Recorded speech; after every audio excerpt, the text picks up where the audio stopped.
GCCയിലെ 5 രാജ്യങ്ങളിൽ നടപ്പിലാക്കിയതും ബഹ്റിനിൽ മാത്രം വരാത്തതുമായൊരു നിയമം ഇവിടെ എത്രയും പെട്ടെന്ന് കൊണ്ടുവരണമെന്നുള്ള ഒരു ശക്തമായ ആവശ്യം മുന്നോട്ട് വച്ചിരിക്കുകയാണ് ബഹ്റിനിലെ പാർലമെന്റ് പ്രതിനിധികൾ. റെസ്റ്റോറൻറ്റിലെ ഫുഡ് മെനുവിൽ ഭക്ഷ്യവസ്തുക്കളുടെ കാലറി രേഖപ്പെടുത്തണം എന്നുള്ളതാണ് നിയമം.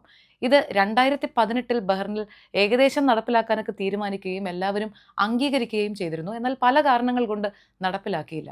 എന്നാൽ അതേ സമയം കൊണ്ട് UAEയും ഒമാനും സൗദി അറേബ്യയും കുവൈറ്റും ഖത്തറും ഈ ഒരു സംവിധാനം കൊണ്ടുവരികയും ചെയ്തു. ഇവിടെ വിഷയം എന്താണെന്ന് വെച്ചാൽ ഏറ്റവും പുതിയ കണക്കുകൾ അനുസരിച്ച് ബഹ്റിനിലെ കൗമാരക്കാരിൽ 1/3 വിഭാഗവും ഒബേസിറ്റി എന്ന് പറയുന്ന ഏറ്റവും അനാരോഗ്യകരമായ ഒരു അവസ്ഥയിലൂടെ കടന്നു പോകുന്നവരാണ്.